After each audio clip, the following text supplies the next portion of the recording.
Hello and welcome to the TallTimber tutorial series. This is video number 9, in which we'll be working on building a combined report.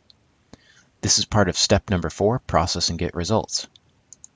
So when I click here, as in with the individual reports as we generated in the last video, we have the option of selecting a tab associated with the log rule that we want to use, whether it's International Quarter Inch, Doyle, or Scribner. So I'm going to stick with the International Quarter Inch and click Build Combined Report.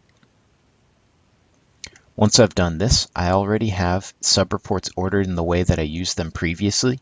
This will be saved every time that you generate a new master report. In this first stand in stock, I have orders 3 and 4. In the charts tab, I have 1 and 2, so these are going to be my first and second subreports. This is going to be a pie and a bar chart because of the column that I put the numbers in, and they will be associated with the basal area by species or diameter class. In the last tab, I have volumes calculated by diameter, and this will also be by species. This is a very fine scale report that will give me the product associated with each diameter and species. And the last page, which will be the report order number 6, the last subreport will be the statistics. So this will give me the standard error and coefficient of variation. So these are in the correct order, and these are the reports that I want, but I have the numbers entered in the chords column, and I want those to be calculated in tons. So if I take the number out of the chords column and put it in the tons column, the same report will be generated using tons for our overall merchantable tons and the amount of pulp and potential sawlog product available on the property. So if I wanted to get rid of all of my orders, I could click the trash bin up here and empty the boxes. But at this point, I have 6 subreports and I'm ready to make a print. So I'll click that. And on this page, I will be giving some information for the cover page. So I will say 2018 Deer Pond Inventory. And this is prepared by Acme Forestry Services, which is, to the best of my knowledge, a fictional company. And I'm going to enter an image file. And this is going to be Woody the Wood Thrush, who was the mascot for our forest and shows up in some of the hardwood stands. So it shows you here the type of image file. You can include most image files here. And finally, the company logo. I'm going to include my company logo. If you left that blank, it would show the TallTimber logo as it is here. And then I can click Compile and View Report.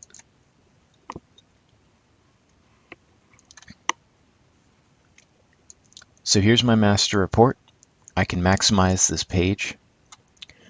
So as you can see, we've got our title, our subtitle. This is the larger image that I imported, the wood thrush, and my logo goes up here in the upper left-hand side. I can move to the next page at the lower left here by clicking this arrow. So on the second page, this is going to be included in every report, is a list of the species that were included in our inventory. This is going to be in alphabetical order. So the first 3 columns are going to be species codes. So the default TallTimber codes are here, which are numeric. The user codes that we changed in step number 2 will be in the second column. The FVS codes are here. Those are similar to my user codes, but they will not be something that we can change. The form class, the taper, we didn't change that in step 2, but it is an option. And finally, the wood density, the pounds per cubic foot. And we did change that in step number 2. So I can click on the next page. I still have this zoomed in so that we can see these charts well. This was our sub-report order number 1, the basal area pie chart. As you can see, this includes the species in the inventory and a percentage by the basal area relative to each other species.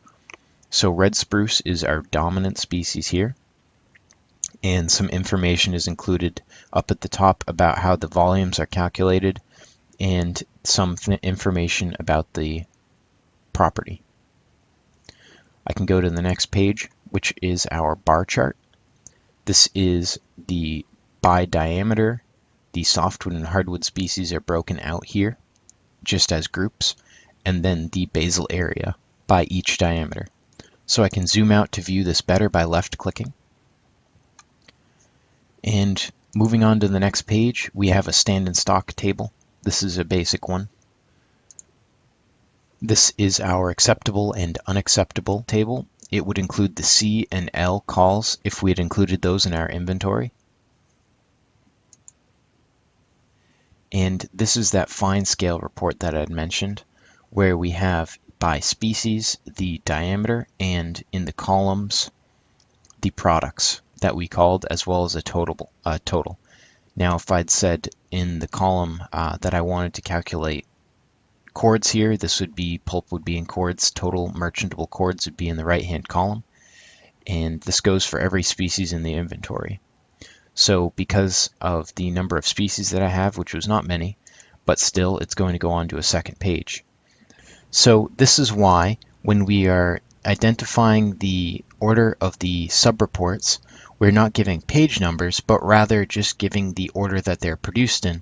Some subreports will have multiple pages, especially if you have multiple stands.